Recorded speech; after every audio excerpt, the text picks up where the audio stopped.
Okay. So, ఈ వీడియోలో మనం సీఎస్ఎస్ గురించి మాట్లాడదాం. ఆల్రెడీ లాస్ట్ వీడియోలో మనం ఇంట్రొడక్షన్ టు సీఎస్ఎస్ అంతా చూసాం గదా! ఇప్పుడు బేసిక్‌గా సీఎస్ఎస్ ఫార్మాట్ ఎలా ఉంటది? మనం ఎలా రాస్తాము సీఎస్ఎస్‌ని అనేది చూద్దాం. ఓకేనా? సో, మీరు ఎప్పుడైనా ఒకటి గుర్తుపెట్టుకోండి. సో, సీఎస్ఎస్‌ని మనకు రాయడానికి 3 థింగ్స్ కావాలి. ఓకే. నంబర్ 1 ఏంటంటే సెలెక్టర్. నంబర్ 2 ఏంటంటే ప్రాపర్టీ. అండ్ నంబర్ 3 ఏంటంటే వాల్యూ. ఓకేనా? ఇప్పుడు ఇది చూసి మీరేం భయపడకండి. చాలా సింపుల్. ఓకేనా?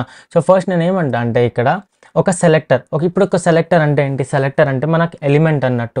మనం ఏ ఎలిమెంట్‌కి స్టైలింగ్ ఇద్దాం అనుకుంటున్నాము. అది డివ్వా, హెచ్1ఆ, హెచ్2ఆ, పీ ట్యాగా, స్పానా, టేబులా, ఫార్మా, బటనా, ఏం ఏం ఎలిమెంట్‌కి ఇద్దాం అనుకుంటున్నామో అది. ఓకేనా? సో, ఫర్ ఎగ్జాంపుల్ నేను ఇక్కడ హెచ్1కి చేద్దాం అనుకుంటున్నా. సో, నేను హెచ్1 అని రాసా. ఇప్పుడు మన సెలెక్టర్ వర్క్ అయిపోయింది. ఇప్పుడు ప్రాపర్టీ అని వాల్యూ మిగిలాయి. ఇప్పుడు ప్రాపర్టీ అంటే ఏంటి?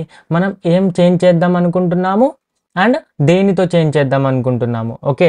సో, దీన్ని మనం ఎలా రాయొచ్చంటే నేను దీన్ని కొంచెం కిందకి తీసుకొనొచ్చి ఇక్కడ who, what and who, what and how అనుకుంటా కదా! హూ, వాట్, హౌ అంటారు అనుకుంటా దీన్ని. ఓకే. ఇప్పుడు దేన్ని సెలెక్ట్ చేద్దాం, మనం దేన్ని చేంజ్ చేద్దాం అనుకుంటున్నాము? హెచ్1ని. ఓకే. ఇలా కర్లీ బ్రాసెస్ ఓకే. ఇలా ఓపెన్ చేశాను నేను. ఓకే. కర్లీ బ్రాకెట్స్ ఓపెన్ చేశా.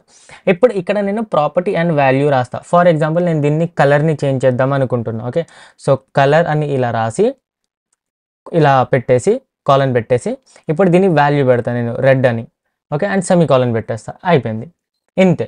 సెలెక్టర్ రాసాము, ప్రాపర్టీ రాసాము, వాల్యూ రాసాము. ఇంకా మీకు ఎన్ని ప్రాపర్టీస్ కావాలో అలా ఇక్కడ రాసుకుంటూ వెళ్ళొచ్చు. లైక్ కలర్ అయిపోయింది. ఫాంట్ సైజ్ అనుకుందాం అనుకోండి. ఫర్ ఎగ్జాంపుల్ ఫాంట్ సైజ్ అని ఇక్కడ రాసాను నేను. ఫాంట్ సైజ్‌లో ఇలా కాలన్ పెట్టేసి 20 పిక్సెల్ అని సెమీకోలన్, అలా ఎన్ని కావాలంటే అన్ని ప్రాపర్టీ వాల్యూస్ రాసుకుంటూ వెళ్ళొచ్చు. సో, సెలెక్టర్ ఒకసారి డిఫైన్ చేస్తాము. ప్రాపర్టీ వాల్యూ అందులో ఇది ఏదైతే కర్లీ బ్రాకెట్స్ ఉందో అందులో మనం డిఫైన్ చేస్తాము. ఓకే. ఇక్కడేమో కానీ ఇంకొకటి ఏం గుర్తుపెట్టుకోవాలంటే మనం బేసిక్‌గా ఇప్పుడు చూద్దాం. ఇప్పుడు నేను సెలెక్టర్ ఇక్కడ డైరెక్ట్‌గా ఒక ఎలిమెంట్‌ని పెట్టేశా.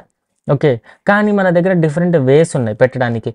లైక్ మనం ఏదైతే ఫామ్‌లో ఐడీఎస్ అని చూసామో ఆ ఐడీతో పెట్టొచ్చు. ఏదైతే మనం క్లాస్ చూసామో లేదో తెలీదు. సీఎస్ఎస్‌లో చూద్దాం ఇప్పుడు బేసిక్‌గా క్లాస్. సో, క్లాస్ గురించి పెట్టొచ్చు. సో, అలా డిఫరెంట్ సెలెక్టర్ టైప్స్ ఉన్నాయి. ఓకే. ఆ సెలెక్టర్ టైప్‌ని మనం ఇక్కడ తీసుకొనొచ్చి దాన్ని మనం స్టైలింగ్ చేయొచ్చు. ఫర్ ఎగ్జాంపుల్ ఇక్కడ ఒక మస్త్ వెబ్‌సైట్ ఉంది ఎండిఎన్ అని. ఎండిఎన్ సీఎస్ఎస్ రెఫరెన్స్ అని వెళ్తా నేను. ఓకే. ఇందులో వెళ్తే మనకి ఇక్కడ ఏమేం వాల్యూ అంటే ఏమేం ప్రాపర్టీస్ ఉన్నాయో అన్నీ కనిపిస్తాయి ఇక్కడ. ఓకే. సో, ఇక్కడ చూస్తే ఇక్కడ ఏమేమి ఉన్నాయి? ABS, anchor, active, animation. Okay. Like నేను ఇప్పుడు కలర్ అని చెప్పా కదా! సిలో వెళ్ళిపోదాం. సిలో వెళ్ళి కలర్‌ని వెతకండి ఇప్పుడు. ఇక్కడ కాలమ్ అని ఉంది, సైజ్ అని ఉంది, కంటైనర్ ఉంది, ఇక్కడ కలర్ చూసారా? ఇక్కడ ఉంది కలర్. సో, ఇలా మనం సీఎస్ఎస్‌లో ఇన్ని ఉన్నాయి చూడండి. ఇన్ని ప్రాపర్టీస్ ఉన్నాయి. మరి మనం అన్నీ ఎలా గుర్తుపెట్టుకుందామంటే అవసరం లేదు గుర్తుపెట్టుకోవడం. మీరు స్టైల్‌ని బట్టి మీకు ఎలాంటి స్టైల్ కావాలో దాన్ని బట్టి మనం చేంజెస్ అనేవి చేస్తాము. సో, ఏది ఒక్క ప్రాపర్టీ కూడా గుర్తుపెట్టుకోవాల్సిన అవసరం లేదు.